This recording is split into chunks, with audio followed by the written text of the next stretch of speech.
Did you know that NTC has a disaster recovery plan? Most entities do these days. Disaster recovery can come in the form of trying to recover from, natural disasters such as tsunamis or hurricanes, maybe more relevant to central Wisconsin, a tornado. Or it could be something like a huge chemical spill that, is not allowing anybody to enter campus. So, it could come in many different forms. But the point is that it would be interrupting our access to our data or systems. So, one thing that a lot of businesses have to look at is their power supply. Maybe using a battery power to enable the system to operate long enough until critical backup is available to us during this loss of power. For fault tolerance, we could be using redundant units to provide a system that has the ability to continue functioning when maybe part of the system fails.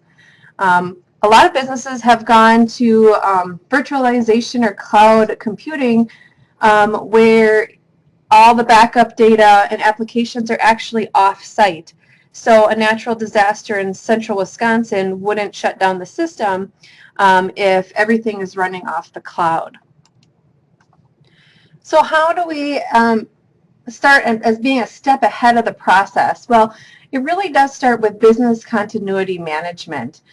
This, of course, are the activities required that keep the firm running during periods of interruption of normal operations. So you as a student here at NTC, you're hoping that, our IT department has plans in place in case we lose power that could get you back on the computer and doing your work, as quickly as possible.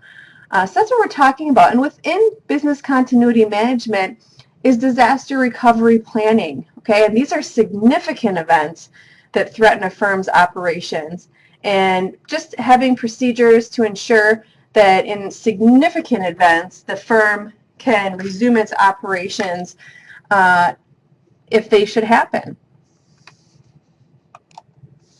Here we're taking a look at the life cycle of business continuity management.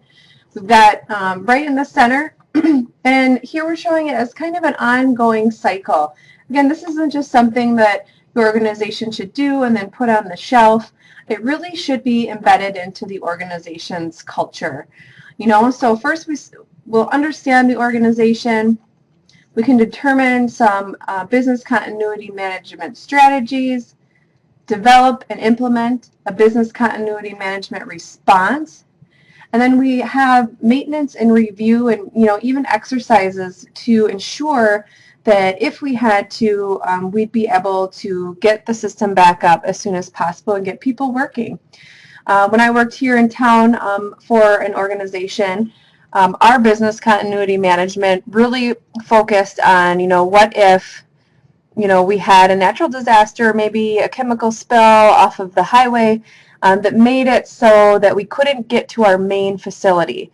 So we would be outside of our main facility for a week. And part of our plan was that we had virtual tokens so that people could work from home. Well, there are some restrictions to that. It just so happened that within a year of us formalizing our business continuity plan, our company stopped using those virtual tokens and they no longer worked. And really, we were in need of revising our business continuity plan to make sure that each department knew what they were going to do and how they were going to continue to do the work necessary, even if we couldn't get to our main office for maybe a week.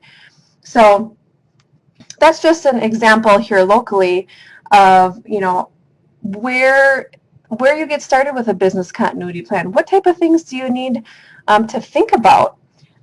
So take a look at this chart, kind of, I guess, focus on the fact that it's an ongoing process. It's not something that we do once and never look at again.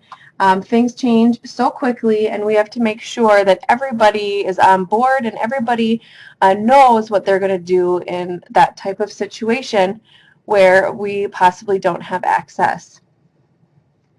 That's a quick summary of disaster recovery and business continuity. Thanks for joining me.